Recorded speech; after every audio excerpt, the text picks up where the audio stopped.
Yeah, we're about to get another chapter in that great Cowboys-Eagles rivalry. The NFL announced that the NFC East rivals will face off on Thursday, September 4th to open the season.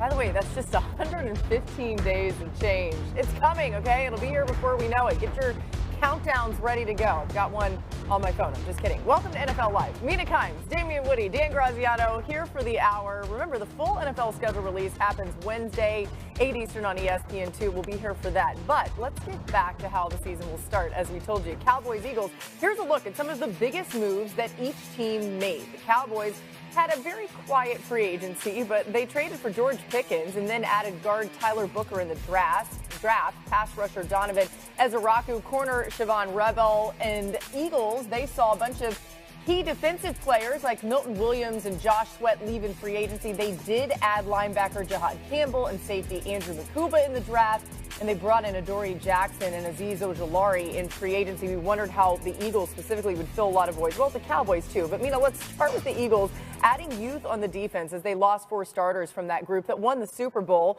And then when you see the ads for the Cowboys offense, how will it change what they're doing when these teams face off to open the season? Yeah, I think that the Cowboys offense closed the gap on that side of the ball. We can talk about the other side of the ball where I'm a little bit more apprehensive of how they match up with Philadelphia. But I think offensively, this Cowboys offense really improved, and I think they're going to be able to field a more balanced attack. You know, when they drafted Tyler Booker 12th overall, I had mixed feelings. Part of me loved the pick because this is a team that has drafted really well on the offensive line. It's been a focus of them, philosophy. They have a young group that got to play together last year, so there's continuity, which Damian knows the importance of. But I also felt like, dang, like really? No wide receivers for Dak Prescott, CeeDee Lamb getting double teamed. Then you go out and bring George Pickens, and suddenly it feels like the plan came together. Because of those receivers, they're going to face lighter boxes. They're going to be able to run the football better, I think, than they did last year. And it's going to be a handful for this Eagles defense, as good as they were last season. Yeah, Mina, you touched upon it. I think the real key for the Dallas Cowboys is how well their offensive line comes together. This is a young unit. They've invested a lot of draft capital into this offensive line. And so we saw them struggle last year. But I think as, you know, with continuity, those guys start to trust each other and start playing better. And I think for this whole thing to come together for the Dallas Cowboys on offense, the offensive line and that rushing attack is going to be the key. Because last year, the Dallas Cowboys were 27th in rushing. I think that's too, you know, you don't want to be too top heavy going, especially going up against a team like the Philadelphia Eagles. So if this offensive line comes together, boy, they have something cooking in Dallas. And remember, the biggest upgrade the Cowboys will make on offense is the return to health of their starting quarterback, Dak Prescott, who missed the second half of last season with an injury. When he's been healthy, they have generally been a good team. 6 seasons in the NFL that he has finished fully healthy. They've won the division in 4 of them. So they believe that that'll be a big help regardless of what else they did. But yes, Brian Schottenheimer, now the head coach, overseeing the offense. His mandate is to get that run game functioning better. They think the draft pick of Tyler Booker will help. They've added a couple pieces at the running back position in free agency, but they could still poke around. There are potential trades out there, so they'll keep their eyes open for that. But yes, the George Pickens addition gives them the number 2 wide receiver they were looking for since the start of the offseason. Mina, I believe if Teteroa McMillan had still been there at 12, he's probably their pick. But since he wasn't, they went with the guy in Tyler Booker, who they had ranked as their top offensive lineman in the entire draft. Yeah, a reminder that Dak Prescott missed both of the games against the Eagles last season, so certainly this Cowboys team looks a lot different with him at the helm.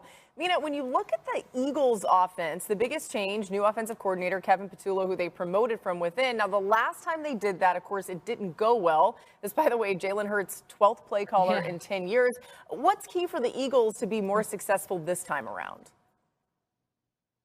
Yeah, well, you know, on one hand, calling plays for this Eagles offense is not exactly rocket science. You got a top 3 or better offensive line, top 3 running back, top 3 wide receiver duo. You got an extremely good quarterback in Jalen Hurts, Super Bowl MVP. It's not exactly reinventing the wheel. But as you alluded to, Laura, the last time they had that change in terms of an offensive coordinator leaving for a head coaching opportunity, it didn't go well with their Brian Johnson, who was offensive coordinator after Shane Steichen. It felt like he kind of hit copy paste and didn't really develop or evolve the offense the way we saw last year with Kellen Moore, some tweaks, giving Jalen Hurts more answers versus the blitz, some of the evolution of the run game. So I think for Kevin Patullo, it really comes down to you don't have to make wholesale changes, but you do have to continue growing and game plan specific changes, integrating new personnel here and there. And I think those little tweaks, particularly in season, are going to be key to whether or not the Eagles can get back to the Super Bowl. Yeah, listen, this is the biggest thing I'm watching for with the Philadelphia Eagles. Listen, I don't expect wholesale changes offensively because, when you have the personnel that the Philadelphia Eagles have, there's no reason to do that. But every offensive coordinator have their own way of calling plays. And so that bears watching. And I think the biggest thing when you talk about a new offensive coordinator is how well they adjust in game. I think that's the biggest thing that we're going to see, how well, from series to series, half to half, how well, the new offensive coordinator will be able to adjust. I think that's going to go a long way to kind of ease and maybe some concerns going into the season on that side of the ball. Again, Thursday, September 4th, it kicks off the 2025 NFL season between the Cowboys and Eagles. By the way, ESPN Bet has the line out for week 1. Eagles, early 7-point favorites. They are the defending Super Bowl champs. News out of Cincinnati to get to you guys. Trey Hendrickson made this statement today to ESPN, quote, "No communication has taken place between my camp and the organization post-draft. The offers prior to the draft did not reflect the vision we shared and were promised last offseason if I continue to play at a high level. Coaches are aware of these past conversations. Rather than using collaboration to get us to a point to bring me home to the team, they are no longer communicating. I have been eagerly awaiting a resolution of this situation, but that's hard to do when there's no discussion and an evident lack of interest in reaching mutual goals." The Bengals, of course, need Hendrickson on the field. In the last 3 seasons, Hendrickson has 39% of the Bengals sacks. That's the highest of any pass rusher in the NFL. 4 percentage points higher than the next closest player, who happens to be Myles Garrett at 35%. Graz, help us out here. What's going on with Hendrickson and the Bengals? Obviously, he's frustrated that the Bengals haven't offered him what he feels he deserves, and he's frustrated at the pace of the negotiations. Now, we have heard from Bengals front office people earlier this offseason. They feel that they've made fair offers to Trey Hendrickson and that he should be happy with them, but he's obviously not. Look, he says no communication since the draft. The draft was 2 weeks ago, so that's not necessarily like a massive gulf of time, and certainly no deadlines have been missed. But when the Bengals have had issues getting veterans signed to extensions in the past, the issue has been future year guarantees. They have traditionally not guaranteed any money beyond the first year of the contract in these veteran deals. They made exceptions for Joe Burrow and most recently Jamar Chase and T. Higgins. So if you're Trey Hendrickson, you just led the league in sacks, you're probably thinking, well, why not me too?